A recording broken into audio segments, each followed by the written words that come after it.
Hey guys, we're about to get started. Who is psyched? Who is psyched? All right. And you see our faces. What's up, guys? How are you? We're on the internet. It's very exciting. Creating these live streams is always super exciting and lots of steps, and I think I nailed them all, so welcome. I'm here with my latest guest of Women of Illustration, Angela Pauly. I was like, say something. I just want to make sure you weren't muted or something like that. No, sorry. I was super nervous. I was like, I was trying to say hi. Oh, it's okay. Yeah, I did a live stream not too long ago on the future, and he's like complimenting me. He's like, she's got the letter, she does this thing, and I'm just sitting here like, shower me with compliments, and I just didn't say anything for like the first 40 seconds. It was super awkward. But hey, that's live streams for you, right? So we are brought here today on the live stream to do our monthly live Q&A with our latest guest for Women of Illustration. So for those of you who may not be familiar, it's a brand new web series that features new female talent, like this girl over here. We do a 3-part series, just doing a deep dive into one subject at a time, just free content in order to help both men and women figure out how to fucking make money from this whole illustration thing. So the topic that me and Angie decided to focus on was how to get started in illustration. What are the best ways to learn illustration? Is it online? Is it through mentorships, internships, and apprenticeships? All the ships. We will refer them as ships just to save on time. And then finally going to art school. Is it worth it? The pros and cons of it all. So after we've done these 3 episodes, what is the final say? What is your favorite way to learn illustration? My favorite way to learn is, I guess it is still online programs, but the type of online programs you have where you can like interact with your teacher a little bit and maybe get like some type of one-on-one feedback, because then you're really getting the most out of it. And then from there you can take it on like with your YouTube videos and like self-taught phase of the learning process. But personally, that's where I've seen the most boost. I would say that's like the thing that boosted me the most Would be online. And then like online with one-on-one mentor type of thing, or somewhere where I could get like feedback, not too late after I've shown my work or completed a piece, or even with work in progress. Yeah, and it's so surprising, like, the amount of just the plethora of online courses and curriculums that exist now. It's like almost anything you want to learn, whatever your, respective niches are within illustration, because it's such a huge industry, you can learn it, which I think is so fascinating. And even more so, there's a lot of courses coming out now that in mentorship is included. Or they'll have like packages where like, this is the basic bitch price, you get access to the content, right? And then here's a little bit more content, and then like the fucking premium king of all kings is, one-on-one mentorship with that teacher. And that's like really the best of all the worlds, would you say? Like, you have the online learning, right? So you have digital assets, you can go back to it whenever the fuck you want. You got that teacher who's telling you straight up, that sucks, or that's good, or this is how you can improve. So you have your mentorship on there, and it's a little bit more like art school, but it's better because it's one-on-one with the teacher, and it's cheaper. So it's like, way cheaper. Did we just find the solution how all illustrators should learn illustration? That we can finish the live stream now. Yeah, like we're done. That's all you need. What do you think is the hardest thing for someone who just gets like day one? I'm interested in learning illustration.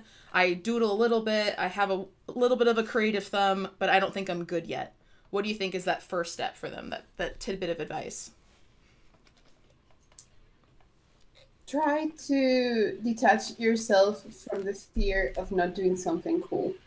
Because for a very, very long time, you might not be able to do anything that you consider cool, or that would be good enough if you're just starting. Or maybe you would, I don't know. But I think that personally, and talking to all of my artist friends, the thing that paralyzes you the most to achieve anything, learning, or just getting over any type of hurdle is just irrational fear. And you'll find that when you just like start doing something, anything, it's a little bit easier to go past that. So just like forget the fear, and if it's there, just pat it in the back, sit it next to you, and give it some color pencils, some crayons, and draw with it. No, actually, I really like that turn of phrase though. Like, take your fear and draw with it a little bit. Yeah. Because we have, if you think about, okay, let's rephrase. A lot of artists and creatives, they start making work for other artists and creatives, which I think is such a huge mistake because that's such a small demographic of the potential people you could be reaching. And if you look at maybe some of the more popular people on Instagram, for example, like Gemma Correll, they talk, I've just been like obsessed with her lately, so that's why she was the first person popping in my head. She's fucking genius, that woman. But her work is so good and she's so popular because it resonates with a mass audience. She talks about social anxiety and just all these little pet peeves that she has and just anything that you can talk about that makes you relatable, that isn't just aligning with that creative struggle, that's super powerful. So I really think we just need to take that fear, that anxiety, all of the feels, and put them into your art because it's probably going to be the best art you make. And that's the whole point of art, right? Yeah, exactly. And that's exactly what she's done. And there's a ton of other like cool artists that do this. Like the Oh No guy, I love him. Like he's like I don't know, artist spheres, and there's like a little super simple comic, but they're always like about existential things. And he's amassed a huge following, and it's because, you know, it's so relatable. And I guess it's like, oh my god, I'm super frustrated today. I'm just gonna make a comic about it. It's gonna take me 5 seconds, and I'm just like doing something, and then that evolves into more because by just drawing something, you're working out those creative impulses, and then it's easier the next day, and then the next day it's maybe a little bit easier, but you know, you already did it on the hard moment, so you know you can keep going. Yeah. I like it. It honestly makes my heart just kind of stop freaking the fuck out and like aggressively palpitating in my chest when I post on Instagram. Just thinking about, now, if you think of it from this perspective, right? I'm going to blow people's fucking minds who are watching this probably in the future. When you're making art, it doesn't really care. No one cares what you think about the art. No one cares really about how good the art is. It's just, can I agree with it? Does it make me feel something? And where storytelling is such a more integral part of what art means, like your skill can always catch up to your perspective. But as long as you're speaking from the heart, from your own experience or from other people's experience, just trying to be a little bit more real with people, it's going to resonate. Like, there's how many artists out there essentially draw stick figures, but have like 500,000 followers. Yeah. Because it has fucking nothing to do with the aesthetic. It's all about what does the art mean at the end of the day. It's the content. It's the content. That keyword content. Oh, by the way, hey Carissa, how you doing, baby boy? I appreciate your presence during the live stream. She always tunes into all our live streams because she's fucking awesome. I so badly wish I could go back into time, like, and then just like, Dina, that was me going back in time, and I'm in college, actually even before college, like maybe like right after high school, and just been like, fuck you college, fuck you everyone else, I'm just gonna draw, I'm gonna post it online, and I probably would have been so much further in my career, not only because Instagram was just starting to be a thing, and then I think, as we all know, anyone who's on the ground floor of a new platform that makes it, you're gonna get rewarded. And you're gonna be fucking popular as shit in like 6-7 years. And just to like not give a fuck about all these expectations from parents, from friends, from family, and what you need to be doing with your life. I know plenty of people who work at coffee houses and barely make any money, but they're so completely happy and blissed out because they have so much time for themselves, for their family, and for their own personal work, right? And then if you just keep on going that path and you're not really thinking about money, although we, you know, pay your fucking bills, and you're really just drawing for yourself and having a good time, it's going to showcase that in your work. Because and I'm just like so into this topic. It's just like, because I get so many questions like, how do you get started? How do you get started? I'm like, I could literally do a live stream every single day for the rest of my life, and I still wouldn't give you enough. I would still have more tips to give you, right? What would you say to someone who feels the pressure of starting something like an Instagram at this point where it's like full of horrible algorithms and like starting with follower number 1? It's always going to be your mom. So don't worry about that one. Your mom's always going to be the number 1 follower. I like it. Yeah, your mom or your dad or your auntie, I don't know, but like I think the thing is just do it and share it with your friends and start like interacting with other people, because like you can, it's like if you're in an island by yourself and then you expect to somebody come to like rescue you or bring you food by screaming, but they're like you're not really talking to anyone. So you need to establish some sort of contact, and I think that's also positive, even though it's time consuming, because then you're like interacting on people who maybe are at the same level as you are. Mm-hmm. So for example, if you comment on I don't know, let me try and think of someone really, really famous. I don't know, on Steven Spielberg's Instagram. I don't know if he has an Instagram. But and then if you expect him to reply and go follow you immediately, that's a little bit less likely if you're just starting than if you go like to a fellow artist who is maybe a little bit ahead of you, or maybe at your same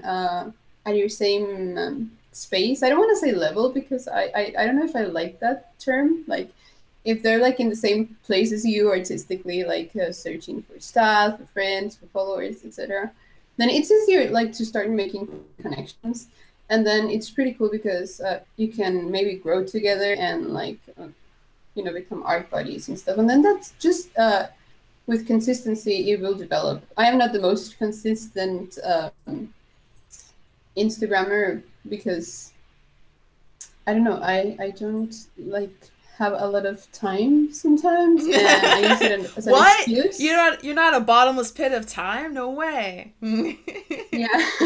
I try, and like what I do is like when I do nice work, I try to take different pictures, or if I just have like a sketch that I like, I try and post that too. And it grows very slowly, but people keep coming because I keep like commenting sometimes and stuff that I like, and just like sharing stories, and just it's really fun actually. If you think of Instagram and just do it because you want to have fun with it, it's really easy to get into it. I was super stressed at first. I was like, oh my god, how am I going to get like followers? My mom doesn't have an Instagram. It's like, how am I supposed to get my first follower? Mom, you need to make an account, please. Yeah, no, I mean, when it comes to like putting yourself out there, so many of us just get so protective over our faces, over our art, over just us people, and especially since privacy is like feels like it's no longer a thing anymore. But remember, you're choosing what you're putting out there, right? And Instagram has the almighty archive button. So if you post something and you feel weird about it a day later, you can archive it and boom, it's gone. No big deal.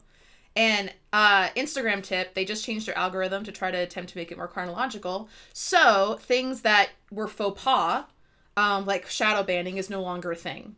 You can now not post too much, and it will hurt you. You can now use as many fucking hashtags as you want, and it won't hurt you. Oh, really? You can use all the popular hashtags you want and use the same hashtags every post, and that will not hurt you. They're really trying to push just fucking use our platform. Like, that's really what it is. And you actually... Well, they should. And the number one thing that gets you rewarded is how much time you're actually spent opening the app and going into it. So especially if you're starting out, I think you're at a great advantage because you're new. There's so many fucking articles and fucking books and I can't tell you how many just like within Instagram ads of like how to grow your Instagram, like how many courses and stuff that are specific that just were made last week that you can learn and know all the things that wasn't available when Instagram first started. And so now you know, okay, these are all the fucking apps I can use. I can use things like Preview, Buffer, Later in order to schedule my content. So I'm not just like staring at my phone all day. I can plan that shit out ahead of time so you're not like making for Instagram specifically. And just the idea of opening up the app and connecting with people. It doesn't matter how many followers they have, but if you're wanting to grow organically with those followers, all it really takes is just searching, liking, and following, and that's just how basic social media works. Now we got a question in here. People are starting to trickle in, which I appreciate, y'all. We got Danny Dodge. I love her. She's from the Mastermind group for Women of Illustration. She's the shit. She posted about you twice today. She was super excited for this live stream. Oh, thank you so much. It's like hearts from the internet. She's like, hearts from South America. What is the best place for people to share illustrations? Is it Instagram, DeviantArt? We got into this a little bit beforehand. I personally don't think DeviantArt's a thing anymore, but I'm not in that realm of art. Like, isn't it more like character designs and stuff now, DeviantArt? And like fan I don't know. DeviantArt is a deep, dark place for art. Like, you can find some pretty scary things there. Your face is like, I don't think you should go to DeviantArt. I don't like it. No, I had one, and my name. No, I'm still on there, and my name is Choco Loco. Choco Loco? She means she's crazy. I don't know for how to some say chocolate. it like. I was when I was in high school. I'm still like, crazy for chocolate. I don't know what you're talking about. Because I'm trying, but I'm getting older, so you gotta watch the sugar. Yeah, I'll let my butt explode. I don't care. And also it makes me really tired if I eat too much chocolate now, so I'm getting old, you know. And and I think Instagram is cooler because, you know, people DeviantArt has like a really complex interface.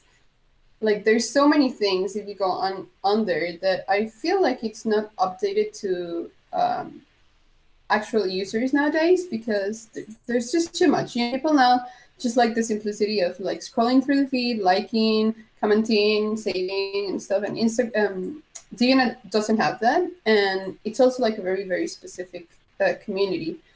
I think Instagram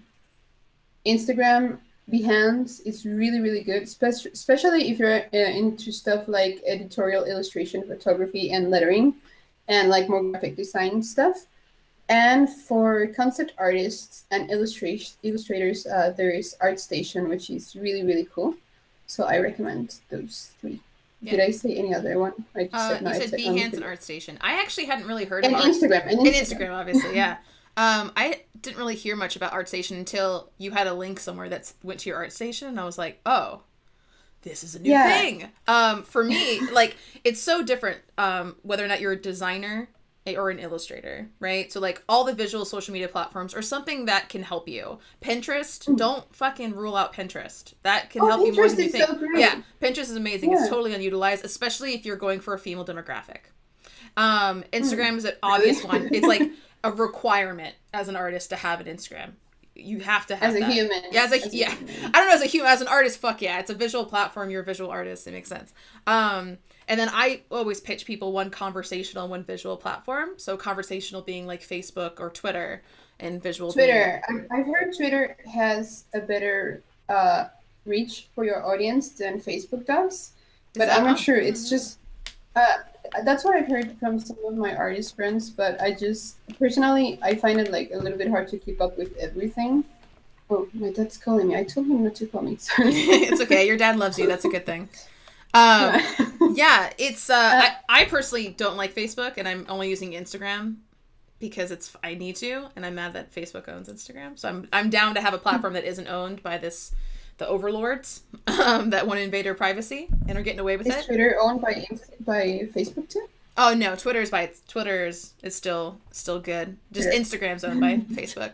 But I think all of them are Pinterest, Dribbble, Behance, Instagram. Dribbble. Yeah, Dribble's a good one. That's an invite-only platform for illustrators and graphic designers. So it's really well for people who do UI design, who actually do like web design, that kind of thing. So it's a great place to be if you're in that perfect middle ground of design versus illustration. But yeah, there's a lot of different options. And animation as well. Animation. I've seen lots of girls from the women in animation group that have Dribbble, but I've never been able to get an invite. Oh my god, I will give you an invite right now. Do you really need I have so many invites. Yeah, you made it. You get an invite. You get an invite. Thank you, finally. Yes, I got you, boo. Oh man, my computer's running so slow. Come on, where's my mouse? Come on. Mine too. I wonder if it's like maybe there's an asteroid coming. There's an asteroid coming. Yeah, we're all gonna die any minute. That's what I think of when everything gets super slow, like my phone and my internet. I'm like, yeah, there's probably like some alien spaceship making everything slow. Yeah, not a fan. Just moral of the story when it comes to social media is don't overwhelm yourself. I think it's fine if you have the time. Like, if you're a full-time freelancer, fuck yeah, fucking spend all fucking week on social media. Try all social medias out. Get some sort of schedule so you can post to all of them at the same time and see which ones you get the best bang for your buck. But most of us aren't there yet, and you have a day job to pay your bills, right? You can't fucking time isn't this bottomless pool that we can just reach into when we need more of it. Experiment. Just focus on one fucking thing at a time. Just one. Just like, okay, Instagram, you are my bitch for the next month. And then when you get the hang of Instagram and you're posting consistently on that platform, be like, all right, Twitter, you will be like, I will fucking service you. It sounds very sexy now. I will service you for 1 month. And then, anytime you want to add a new platform or try it, like, try to focus on that one platform. Because it's definitely when you first start that platform is when that platform's algorithm is going to help you out the most. So use it. Don't just sign up for a bunch of platforms and never use them. Yeah, that's the one consistency with all algorithms. It's like, hey, you're using our platforms. Let me just fake it and show you how cool you can be on this platform, and then after a month or two, it's gonna start to fade slowly. So definitely utilize that. That's mean. Oh, I mean, think about how fast Women of Illustration grew. Like, I only started this Instagram in January, and we're in June, and we're already at 12,000 followers. Oh my god. So it's like, you gotta fucking use that shit if you're gonna sign up for it. That's the main thing. Danny's like, asteroid? Like, are we gonna die? Chris says... Carissa says Dribbble is the best. It's my favorite place to discover new artists. I use Dribbble a lot for inspiration, just because they have a really cool color picker that you can download people's colors and upload them into like Photoshop and Illustrator. I suck at color, so I just steal everyone else's colors. You haven't found any work on Dribbble? Oh, see, okay. I've never gotten a single inquiry from Dribbble. Not one. Me either. Well, yeah, because you don't have one. I've been on Dribbble for like years, and I've gotten a few people who wanted to attempt to work with me, and then for some reason they think I'm fucking $50 or some shit, so I just sort of like, go to Craigslist. This is the link for your local city. So if you're looking for client work, don't rely on a platform to do the work for you. You have to attract the clients to your presence. So think of social media as an advertising funnel to your website, because your website is your home. That is the one place that you control. Social media, you're just telling to people, you're trying to reach people to be like, hey, look at this over here. That's the whole fucking point. So that way, when they do land in your website, they perfectly can understand what you do, what's your value, why I'd hire you maybe over somebody else, your curated portfolio instead of just the pieces you're posting on social media, which is obviously going to be better, more content, and then hopefully something like a questionnaire where they can fill out so that way you seem more professional, so you can get that intake from the client to figure out how to quote them, so you don't get fucking emails at 2 a.m. saying price ? I'm gonna fucking murder the next person who fucking sends me that email. It's so frustrating. Like, what's your pricing? What do you want? Like, what do you want me to draw? Like, I need information. Do you want me to do like a 75-foot mural? Or do you want like a personalized commission that's 5 by 5 inches? It's going to be a different price. So you might as well set yourself... Yeah, if you have no info on what they want, it's really difficult. Like, usually, well, I don't know, but sometimes all of my clients are usually American. And if you work like within the visual development entertainment industry, sorry, that's a hard word for me to pronounce, there's like standards, so you can like start charging like, for example, $200 a day, and like there's like, if you're American, I'm sure, like, and you live in California, there's like a guild for some of this work. So I think you can go there and see like the prices, and people, if somebody's offering you less than that, then maybe say no. I don't know. I've gotten like, when I was starting out, I made a whole book, and it was like 30 illustrations or something, and it was one of my first jobs, and the guy was super nice, like, but these were really complex illustrations, and I got paid like $120 for what? Yeah, I had no idea, and I just like I was a slave to them because I needed them to be so perfect, and I didn't have all that much experience yet painting, so it took me super long to make each one. It was a torture. So try and know how much to charge if you don't want to starve and also go crazy. Yeah. Well, there's so much into being an illustrator. Like, it's so much more than posting on social media. Just remember, you got to get your website in check. I have a ton of content on my website at lettershop.com, free content. You get copies of my proposals, my email templates, my questionnaires, all that shit, because I want to help you. There's enough money in the world for all of us to make beautiful art. And just make sure your website's good and you have a questionnaire. Make sure that clients know what, that way, like, you're helping them figure out what they even want without having to spend all this time talking to them on the phone, via email. It's kind of like, it alleviates those red flags that people that you know are going to devalue you right away. And that's something that you have to get used to really quickly. I find like a lot of artists are super cocky, especially designers, where they feel like, oh, I have to tell you how to, like, I have to fucking explain to you what I do. It's like, yeah, when you first start out, you're going to be working with probably small businesses that have no idea the difference between graphic design or illustration. They're not going to know the software. They're not going to know what kind of file sizes they need. They don't know what fucking DPI means. You have to do a sort of educational rollout for those people. So that's why it's so important to put as much of all the questions your potential clients are going to ask you on your website. All the questions that your potential clients are going to ask you, put it on your website. So just help educate them, and they're going to appreciate you, and it's going to help you stand out from all the other illustrators that just have like 20 images on their homepage and that's all you get. So just as a heads up. Okay. Yeah. I know Charles is like, price? Fuck you, Charles. All right. You spend some time trying to get work on websites like People Per Hour, Upwork. No, don't use those platforms. Freelance. I haven't gotten the best results. Horrible. Yeah. Those platforms are made to serve the client, not the freelancer. All of them. I used them first, like, my first freelance was making icons, and I made $4. That was my first freelance ever, and it was like on Freelancer or something like that. Yeah, don't do that. It's really, really hard to get work on there too, because like the competition, like you said, it's like the lowest price usually wins. Mm-hmm. Not everybody is in it for the quality, so yeah, I don't recommend that. Yeah. It's super stressful also. Like, it made me super stressed. I don't know. Yeah. Like the bidding and... I totally try to get on those platforms too. I think people think, okay, I need to have client work in my portfolio before I can get clients. You don't. Yeah. You 100% don't. You need work on your portfolio. You can do work as if you were working for a client and be honest that it's not real work, but it's not about whether or not you work for Adidas or whatever the fuck. If you're not there yet, it's just the fact that you can do the job that they need and that they're not going to have to hire someone else to fix the issues that you fucked up. That's really, it's all about just alleviating risk. So I actually super recommend that you think about what's the dream project, right? What's the one thing I want to get hired for? Whether it's like editorial illustration for feminism, or I'm really into sports and sneakers and I just want to design fucking shoes, or whatever the, like, how nitty fucking gritty it can get, right? Is then create a series of illustrations, a passion project around that, where you're creating different things of the exact job you want to get more of, and then put that stuff in, as a case study on your website. Show me the design decisions you made. Show me the sketches. Show me that you're not a fucking printer and that you deserved like 10 grand for this illustration. Don't just show me the final end result. That makes clients think it's easy. It's not easy. And the more hard it looks, the more you can charge. There's so much information in such little time.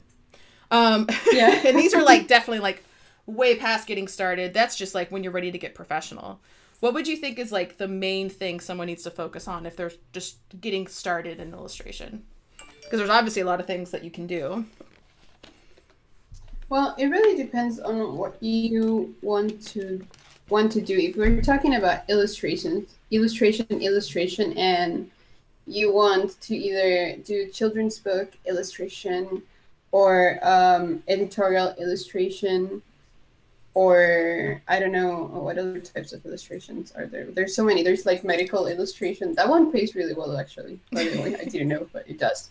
And I would focus on the fundamentals. Like, there's like fundamentals, and I'm gonna recommend a book that I always recommend. I think it's fantastic. It's called, I think, Design Principles by Wu.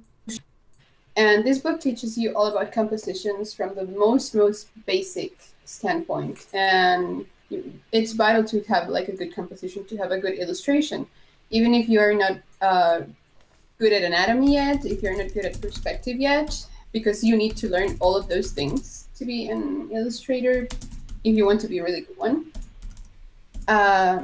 You can start by doing compositions with abstract shapes and learning how to use your space, learning what shapes work good with what colors, and that's an amazing base in my opinion. So focus on the super fundamentals at first. It's gonna feel slow, but I would say midterm, it will give you huge payoff.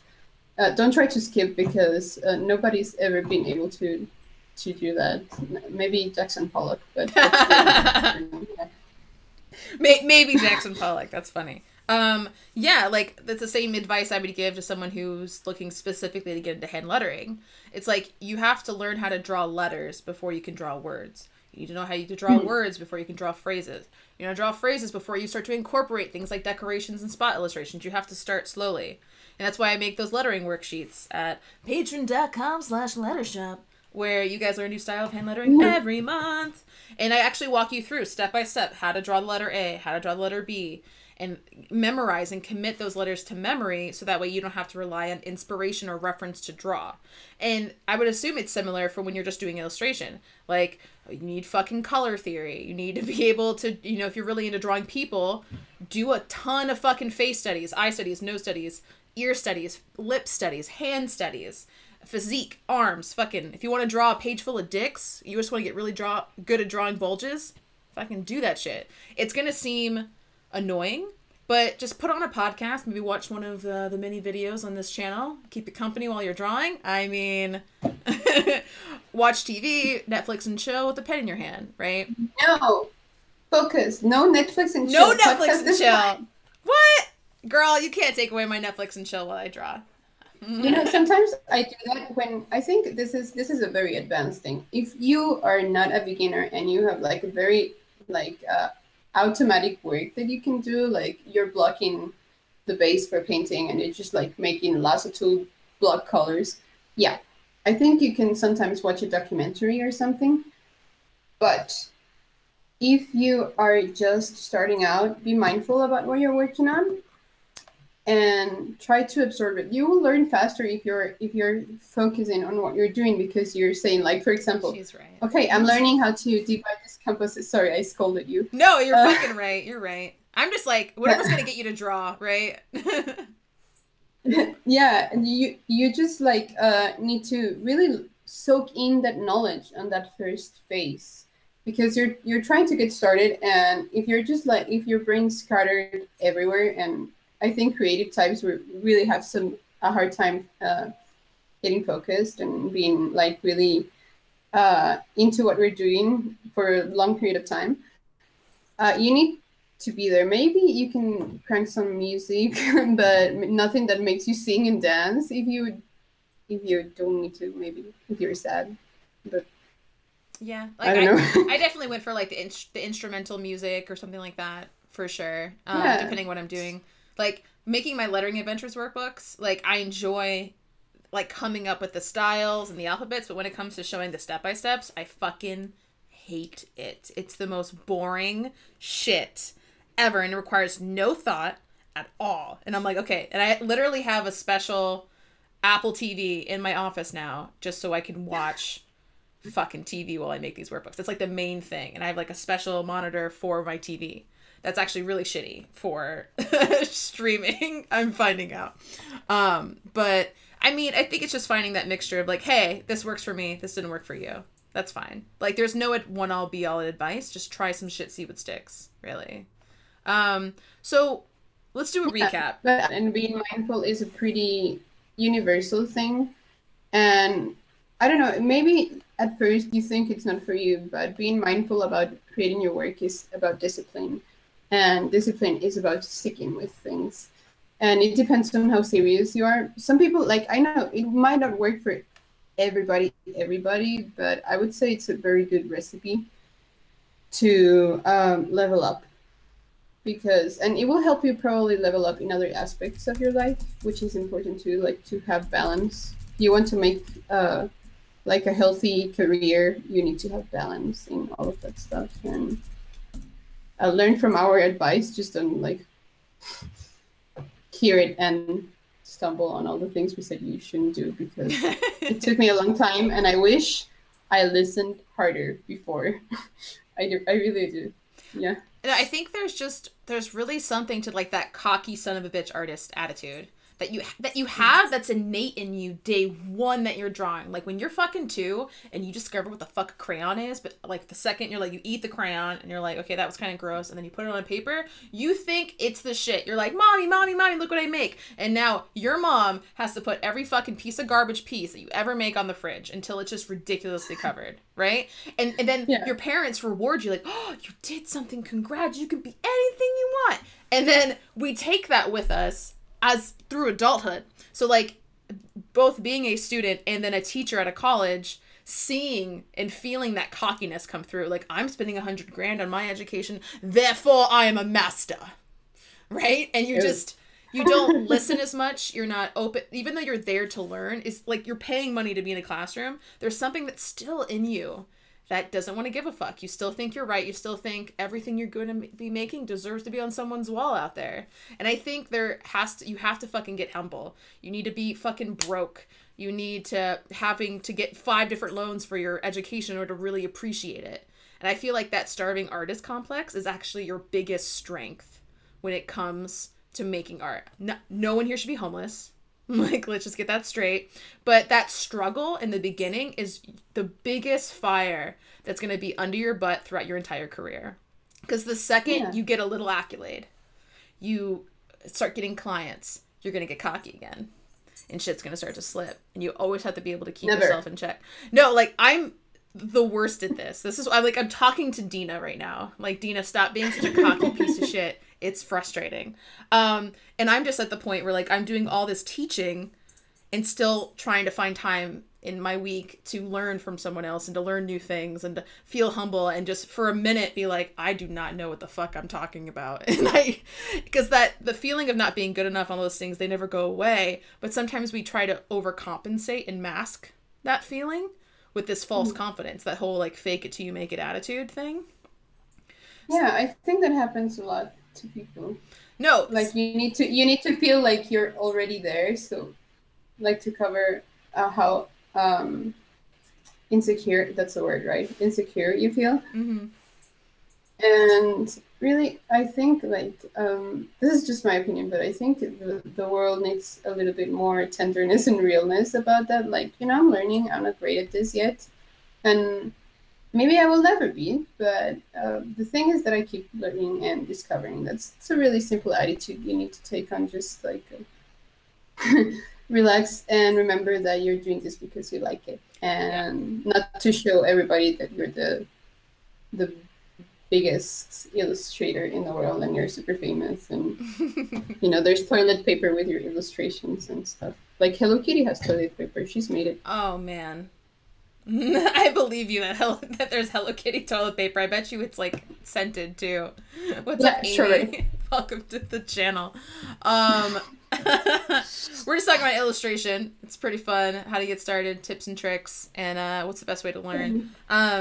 Illustration is just such a huge thing, and I don't know if it, I just didn't know what I was getting myself into. I really, really didn't. I just like wanted to draw stuff, man. And I had no idea I'd have to learn how to code and all these other design things, and having to develop a marketing strategy in every possible different platform, and having to be treated like shit a few times, just learn how to eat it like a few more times than I was comfortable with. And just try to figure out how to talk to clients and how to be brave enough to pick up the phone when you put your number on the internet and like actually pick it up. I'm so bad at that still. It's crazy, but it's so much less overwhelming when you find a community like this one where you can talk about all that stuff and the struggles, and whether or not that's women of illustration. By the way, we're friendly to both genders. We're just highlighting women exclusively on this channel. Or whether or not you're like going to your local meetups, or you're making a little Instagram-y group or something like that. Just keep in mind. Instagram-y. I have like 4 different Instagram groups. I love my Instagram groups. It's just like, it's mostly because I need to be able to like like talk about my rage of Instagram on Instagram because it fucking makes me so mad. Can someone who can't even draw a stick man learn illustration without going to school? Totally. Yes. Yeah. 100%. Anyone can learn.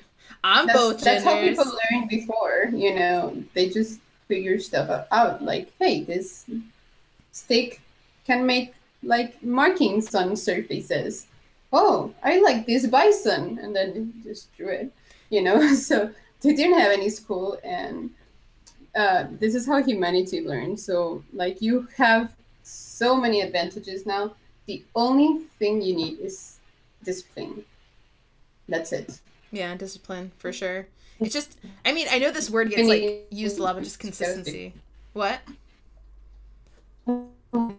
Oh, you're all frozen in this really funny position. I love it. You're like, wow. Okay, now it's good now. It's black. Now I can't see you. Oh, it's coming back. Now I see your icon. Your icon's such an angry bunny. Yeah, it used to be angry. It's happy now. Oh, is it happy? It looks really angry. No, that's the old one, but I never changed it. So okay. Well, you know, can you see me now? No, I can't see you. Oh, now I see you. Oh. Okay. I was like, all right, I want to take this break to show you guys some of her stuff. All right, so on her Instagram, which is right here. Wait for it. These pink illustrations are the ones she made for Women of Illustration. So definitely, if you have not had a chance to check out these episodes, please do. They're in the recent videos. We talk exclusively about the best ways, the pros and cons of going to art school, the power of mentorships, internships, and apprenticeships. Yes, they're all different, and they have unique things. And then we also have the best ways to learn illustration online. She's an amazing character illustrator. She makes these cool fucking enamel pins. Just like you tend to like, you need to see people's work sometimes to like take their advice seriously. She just went through this really cool Pinktober phase, which I thought was super cute. Yeah. I found your Adventures Market today, and I hadn't seen this before. This hat is like, what? You have like a hat. Yeah, I made it from scratch. You made this from scratch? Mm-hmm. I love the print, and you get your enamel pin on there. Yeah, I think it looks cute, right? I don't have many left. So I just gave a bunch away because I didn't know how to sell them. It's super cute. If I wore hats, I would fucking rock those so hard. They're so pretty. And I love that you're not afraid to use pink, too. That's my favorite. Yeah, so I find myself using it everywhere, so. Yeah, I used to be super afraid of using the color pink. I'm sure it was mostly self-inflicted. I just really thought, like, oh, I'm not going to get hired by a man if I use pink in my illustration. Like, I thought that for years. Cause I understand. Yeah. Like, because my first job was at ESPN. So, yeah. So that's probably has a little bit something to do with it. I know nothing about sports. I don't know why they gave me this job. I really don't. Don't work there anymore. Full-time freelance. Okay, Inky's Angi. Yes, practice, patience, consistency. Don't be discouraged in the beginning. You can do it. Aw. Your little pep in the chat. You can do it. If anyone is interested, Tagger Woods. Oh, Tagger Woods. Okay, so like check out Tagger Woods on Insta. Is that what you meant? Okay.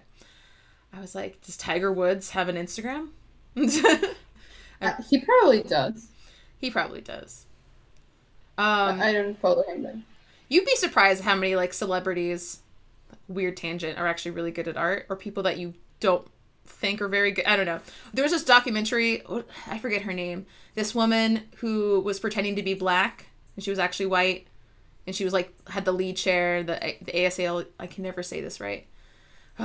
And anyways, they're doing this documentary about this woman, and it turns out that she's like this fabulous artist, and she fucking like paints on eggshells and shit. And I'm sitting here like watching this documentary, like, how is this woman not famous? Like, what the fuck? Like, I know she lied about her fucking race and all this stuff, but have you seen her art? Like, I think it really would surprise you how much talent is in people, and they just don't show their work. And it's such a weird example. I'm going to get tweets for that. But it's just more of like, you never know what you got until you practice, until you show it. That's that was my weird moral of the story. It's like depending on how you feel about that girl. Self-discovery, really. I was watching like probably a bunch of you saw it because it was on Facebook, and they asked like this famous Japanese American scientist what the meaning of life is, and like the bottom line was that the meaning of life is self-discovery. And I was like, yeah, that's totally it. And I realized like how at peace I am with that uh, as of now, because like in the years before, I was like not comfortable with like being doing stuff that was so different, and it was really hard to getting work and stuff. And but now I'm like, actually, this is what I enjoy the most. This is why I like to sculpt. This is why I like to make brownies. There's like all of it is just one thing, one big self-discovery thing, and that's why I love art, because it allows me to do that and share it in a way that maybe more people can understand it. Or I don't know. It's just really really fun. I want to come up with some sort of like 10-step plan. It's like, it's day one. You're an illustrator. I would say step one, draw as much as possible, learn all the things that you're interested in, read up, take courses, do the things, and try to do it on the cheapest way possible, right? Step two, you've been practicing. You're feeling confident enough to post it on the internet. Pick one social media channel, probably something like Instagram. Post every fucking day. Even if all you have time for is this like little 20-minute doodle, just fucking post it on Instagram. They favor consistency and quantity over quality on that platform. Step three, once you reach, let's say, 100 followers, let's say something like that, your first 100 followers, you finally made it, you got a grid going, stuff are happening for you, something like find a community, whether that's an Instagram community, start going to networking events or meetups or anything like that, just so you can talk to other people about all this stuff that's been going on in your head. Because more than likely, the people that are already in your life have no idea what the fuck you're talking about, whether it's your partner or your best friends. And it's important to have solace in the people around you that you can talk to and they get the words that are coming out of your mouth, or they might just like nod at you, right? All right, so that's step three. Step four is build a website.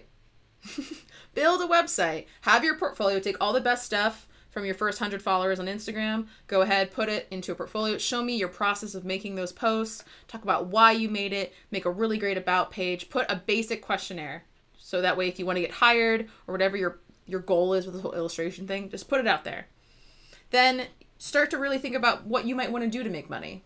Think about it. Do you want just to make art for the fun of it and be in galleries?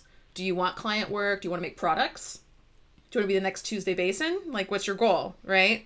Oh, she's so cool. She's the fucking best. I fucking love her because I'm jealous, but she's so great.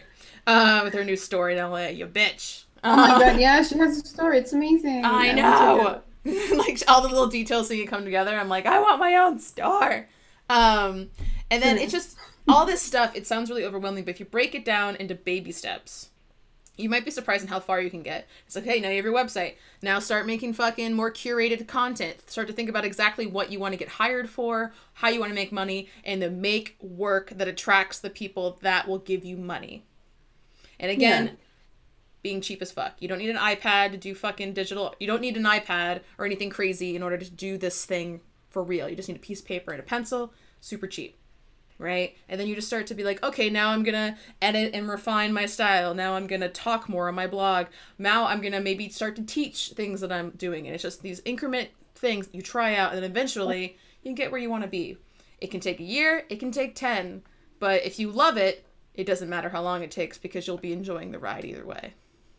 Yeah, and that's what you gotta do, because if you're only thinking of the like ultimate job, there's always gonna be something after that. And then it's just going to turn out in you never being satisfied about anything.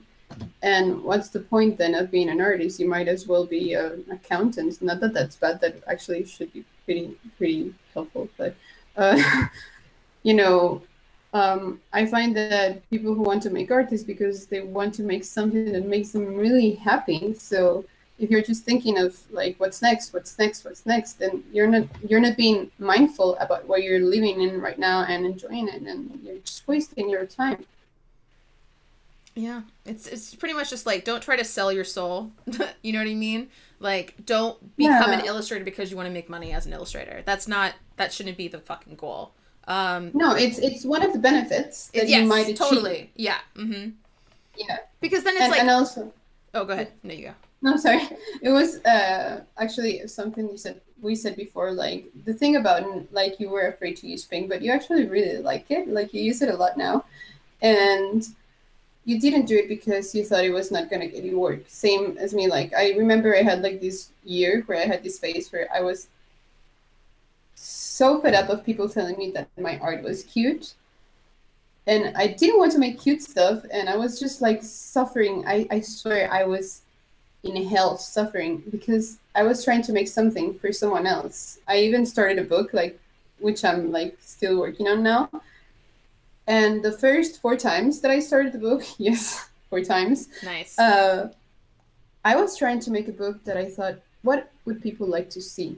And that's not wrong, but you need to find like the sweet spot. And it just improved drastically when I was like, wait, what do I want to do with this book? How do I want this book to feel? How do I want it to feel? And then, because I was all the more excited, I was more motivated, I was more curious about what I could achieve within my expectations of myself, like healthy ones. And it just like really improved. I was like, my only expectation was enjoy what I'm painting. Like, I gave myself that. If I'm not enjoying it, it's going to be a bad painting, probably. So yeah, that's what I'm doing, and it's working really, really well. It's crazy. It like cause so many people are like what you said right there, like making for other people. Like, what do you think people expect from you? And if you read any fucking book or anything on marketing, that's the first thing they tell you to do. But remember, you're an artist first, guys. All right, it's a completely different fucking thing than like listen. You can't just listen to blanket marketing advice because that's not you. You got into this because it's a passion. It's because you love it. You do it every single day, whether or not you got paid to do it or not. And that's fucking special. And not everyone else can say that about their jobs. So therefore, the marketing strategy around it is different. You have to be authentic. I know that word gets thrown around a lot, but it's true. Make things because you like them, not because that's what is trending on Instagram that month, or that style looks really cool, or like this is neon colors are back and it's all 90s. Do things because you're enjoying them, and then people will naturally gravitate towards you.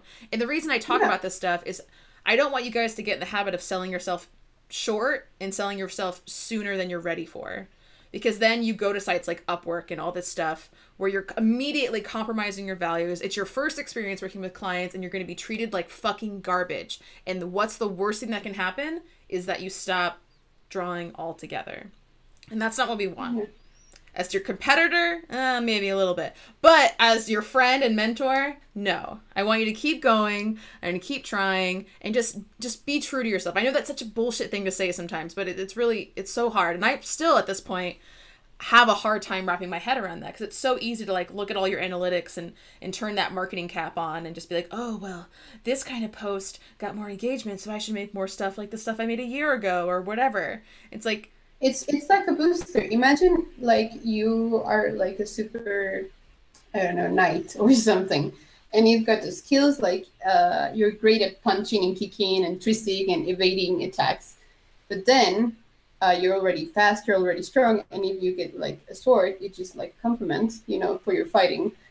So maybe just don't take it too literal, I guess, my analogy. But what I'm saying is that like the marketing stuff is something that you need for your business, but it's not who you are. It's something that you need to learn, same as you need to learn perspective, composition, and color. It's not fun. Maybe it is for you, but it's not fun for everybody. It's not fun for me.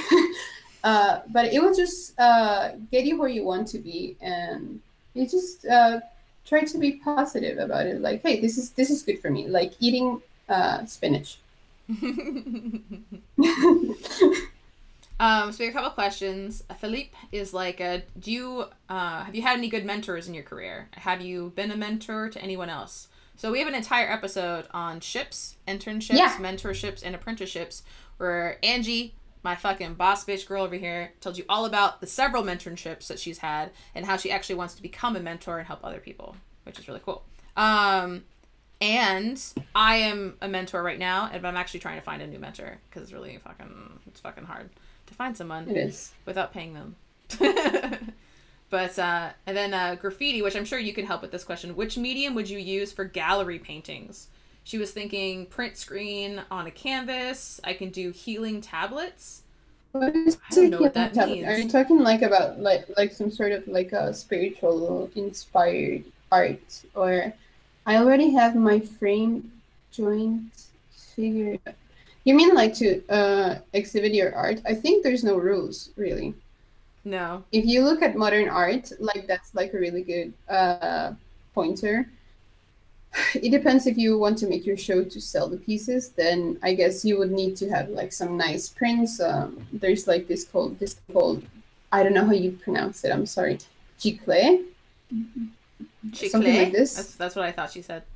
Yeah. Yeah. Well, I will write it down later because I'm not sure how you say it, and that's how you say it in Spanish, or that's how we think you should say it. and uh, if you just want to make an art show, like to show your stuff, just do anything. The more mediums you have, the funner it will be for your. Is funner a word? Is that's not a It's word? a word now. So now, I made so many words. How to learn words by women of illustration. Um, just use whatever you want. I met this amazing artist from Sri Lanka. His name is Kingsley, and I cannot say his last name, Gunatiak, something like that, but he's amazing. And he made art with wood, with paper plates, with paper trimmings from newspapers, and everything he made was so cool and it had so much attitude. And people really enjoyed his shows. I would even mix it if you want. If you're an illustrator, like do your illustrations, and then if you have like some other sort of medium, just like to spice the exhibition up a little bit. Like I don't know, a little sculpture made of found objects or stuff. Yeah, Have fun. it's usually like the weirder stuff that people pay top dollar for. Because art is different than design, where art can be whatever you want it to be in terms of pricing. And if someone sees something in a gallery, that initial value goes up, that emotional value, versus buying it on someone's website, depending on how popular, how much social proof that person has. Social proof being the amount of followers or accolades they've gotten in the past. I just got done doing an exhibition where I literally just printed a bunch of shit from Redbubble and just showed it on a bunch of walls. That's like totally valid as well. It's just whatever rings the best for you. Yeah, it's usually because like they told me about it and I waited till the last minute and then I just printed a bunch of stuff from Redbubble. But it worked out great because they had an example of the thing, and on the little card where it says like the mediums and stuff, it had a link to the Redbubble link. So if you wanted to buy it, you could just buy it right now on your phone. Well, I've been on shows like collective shows in LA and stuff, and there's artists that sell prints. Like I bet they printed it with a printer for like $400, just the prints. Damn. So that's fucking crazy. Charles, I was on Twitch. I didn't like it because I'm a woman and trolls are mean and death threats were made, so I got off that platform. What? Yes. Twitch is it's a gamer platform, man. Gamers are hardcore when it comes to scaring women, I guess. And I wasn't really getting the benefit of my time being on that platform. And I was on it for like 2 or 3 years, 8-hour streams, that whole thing. Switched over to YouTube just because I didn't have to explain YouTube every time I wanted to talk about a live stream. Like I had to go into like a 2-minute spiel about what Twitch was and that it wasn't just for gamers and there was a creative section, that whole thing. Decided to go for YouTube since it's more popular and more known. And it helps SEO, where Twitch doesn't have any relevancy whatsoever for optimized search engine rankings. And the majority of all the traffic people that discover me is through organic SEO. So that's the reason. Yeah. Oh, that's pretty cool. Yeah, because if you type anything to Google, what's the first thing that pops up? A video. And like a video is a great way to kind of like get a better ranking, if you want, if you will. So it's like if you're doing an article about something that probably was written by a zillion other fucking people, you do a video, because who knows, the videos that are out there might be really shitty, like some dude with a thick accent with a bad webcam that's muffled and all that shit, where you could probably make maybe a higher quality video with your iPhone. Let's just say that. And there's a lot more opportunity there.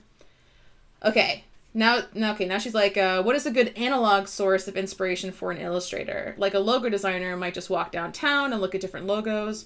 Where do you go to get inspired? We did talk about that on one of the other episodes as well.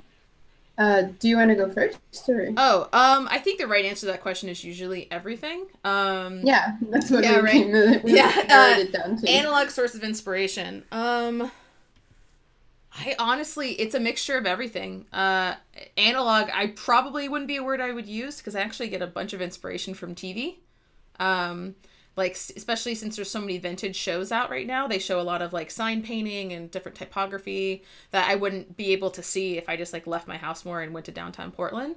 There's a few Go signage and there's really good design here in Portland, but for the most part, it's kind of overdone and people tend to go for the trendy side. So a lot of restaurants have the exact same kind of logo. It's really embarrassing. That's what happens when you hire a cheap designer on Fiverr, guys. Shade. Like shade for hell yeah, fucking shade for Fiverr. But yeah, for me it's everything. Mostly hanging out with people, like trying to come up with phrases since I'm a hand lettering artist.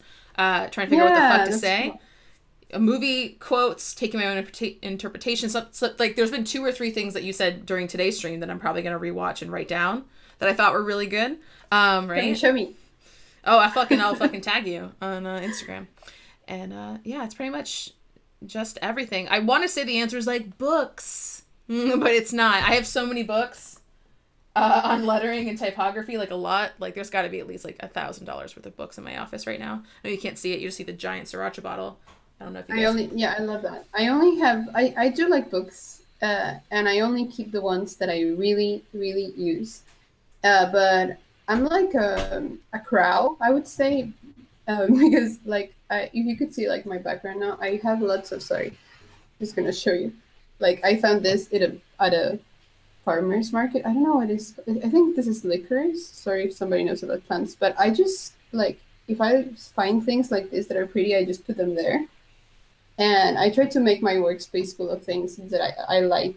And also, like, I get inspiration from a bunch of other things. Like, I love ceramics. I'm also doing ceramics now, but I'm still waiting to get the newest ones. I think they haven't been baked yet. I've always loved it, actually. And I always loved pottery. And then I found that I could translate what I do with my sculptures into mud. It's just a different medium. I don't use acrylics to paint it. I use like glazes, and the medium's a little bit different, but it has provided me with a lot of perspective onto other things. And the rest of taking another art form as my release has translated into more clarity. And I'm making my digital pieces and my work. So I would say like other art forms that you can actually practice is like a great inspiration, because it's like a meditation and you're working there and maybe you're like not really thinking that you're in there, and then, or you are, and then you get ideas for your logos, or you get ideas for your lettering, or get ideas for a book. Like I was thinking that I would like to make illustrated book about slow living. You know, like making your own stuff and like how that feels for me, and with little recipes here and there, like reading into a diary or something, but make it my way. And I think it would be really fun, because that's the type of book that I like to see. And like cookbooks, all that stuff, everything really, it's everything that where you can get inspiration. Yeah, I think my number one thing is like I get all my good ideas when I'm trying to go to sleep early. I don't know why. It's like a cruel joke my mind likes to play. It's like, you gotta get up at 6. It's 2 a.m. And I have to go and look at my phone every 10 minutes because I got a new idea and I gotta write it down. Like, Sunday. What is today? Today's Monday. Today's Monday. Like, the day before yesterday, I needed to get up early to do live stream stuff, because I do a lot of these on different platforms for patrons and whatnot. And, I couldn't fucking go to sleep, man. I was like, what if I did a live stream where I just Sharpied on someone's butt? What if I did a live stream where you should do that would be amazing. I totally want to draw challenges of drawing on a hairy butt. Totally. Versus a smooth one. I totally want to do that. And Twitch doesn't let you do that, but YouTube will. So that's cool. And like so many other like ideas for phrases and like some stuff that I was like kicking myself that I hadn't thought of earlier. Like, oh, hey, Dina, you have this series called Lettering Adventures where you teach new styles of hand lettering every month.